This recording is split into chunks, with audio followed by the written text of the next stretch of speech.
comes to taking that particular craft or creative act and turning it into something that is thriving, particularly a thriving business, you're gonna have to consider these three factors at the gate.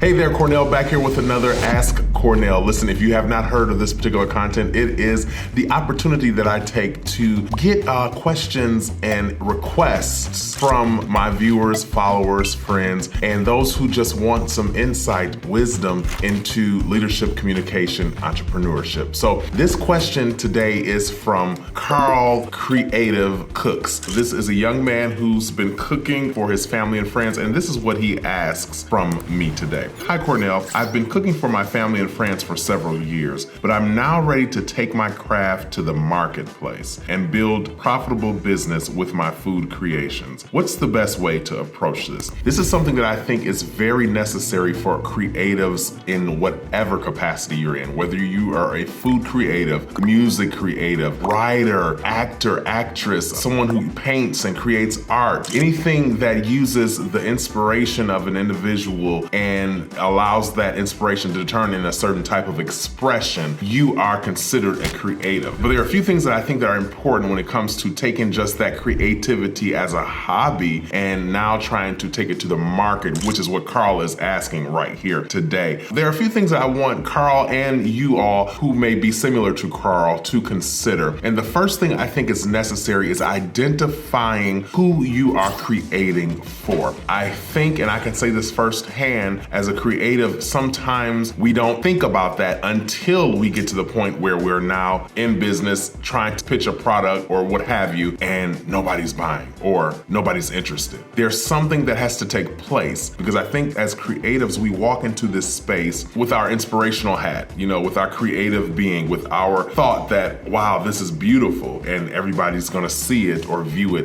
the same way, and that's not necessarily the case. Who are you creating for? Who are you cooking and developing recipes or what have you for? That's something that is very important if you're going to turn this craft into a thriving business. When you talk about who you're creating for, I think sometimes, and I've been guilty, we look at the landscape of our creativity and we think, oh, okay, everybody likes this, right? Everybody likes food. Right? Wrong. If you have asked yourself this question and you're saying, who am I creating for? Well, everybody eats, so I'm creating for everybody. You have now drawn the line. And this is a great thing to understand, because if you've gotten to this place and you've answered the question that way, now you can see, okay, I'm not necessarily thinking deep enough. When it comes to taking this creativity into the market, you have to think with a level of depth that allows you to fine tune who the audience is gonna be. Just because everyone needs what it is that you're serving doesn't mean everybody wants the particular thing you are serving.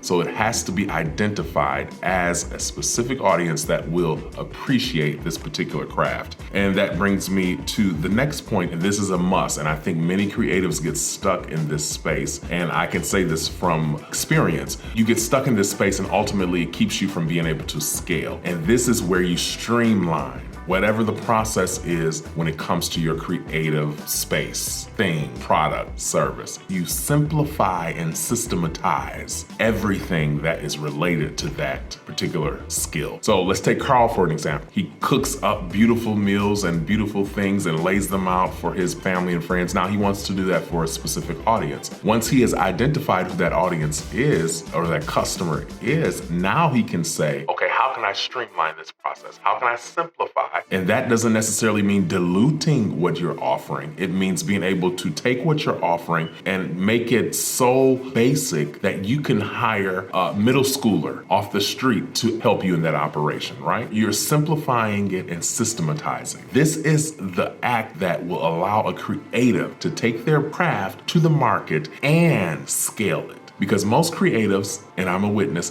get stuck in the operations of the business. But as a creative visionary, which now you would be not only a creative, but you will be the leader and now a visionary of a business. Now you can't get stuck in operations. You now are needed in the optimization of that business, right? So your goal in your mind should not be fixated on do this, do this, do this. It should be fixated on the big picture of the vision and optimizing whatever the operations is in order to scale and make that business more profitable for you. Now, that may not be for everybody, but we're talking about a creative who wants to turn their craft into a thriving business, right? So this is gonna be for that particular person. There are some people who will remain local and keep their craft under a certain framework, I should say, and that will work for them, and that's fine. And it does not mean that you can't be profitable or thrive in that space. But if you're one who wants to take that craft and make it something that is profitable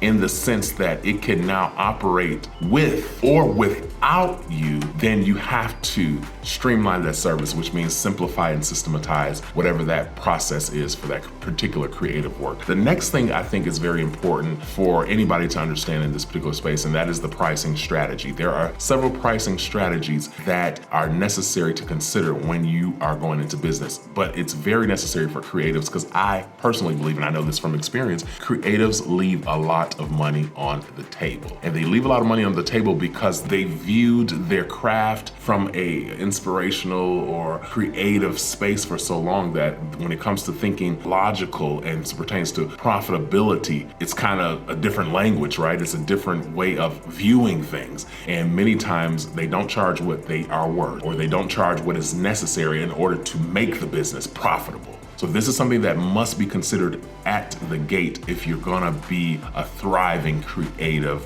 brand. And I go through these pricing strategies and they're quite extensive, and guess what? They're gonna be unique to each person. And they may not necessarily just be unique to each person, they may be unique to the specific thing that you do within the business. So you can have a variety of pricing strategies within one business, you know what I mean? But what must be understood is those strategies are available to you, and if you know which one to plug in within what service or product, then that will give you the ability to now make the money that you deserve when it comes to the craft or the creative act that you perform. So those are things that I go through in my latest work, shameless plug, brand your creativity, turn your talent into a thriving business. Something that I go through, and you can check it out at the link below. It's an audio book that is available on audiobook distributing platforms. So check it out, listen to it, see what is necessary for you, take it to heart, start to implement some of the things, and by all means, come back, share with me what it is that you've learned, and let me know if it's helped you at all. But when it comes to Carl and this particular question, and anyone who's like Carl, when it comes to taking that particular craft or creative act and turning it into something that is thriving, particularly a thriving business, you're gonna have to consider these three factors at the gate. Now, there are other things that will come into play, but I think if you start with these three things, identifying your audience, who are you creating for? Number two, how can you streamline the process of your creative act, which is to simplify and systematize it? And number three, what pricing strategies should you implement for your service, product, etc. If you consider these things right out the gate, it will give you a strong foundation to build on. And I think it will set you up for success when it comes to turning your talent into a thriving business. So thank you so much for joining me. Listen, I hope this has helped you, Carl, and anyone like Carl who's watching this video. Thank you so much for joining me, and I'll see you right here, same time, same place next week. Take care.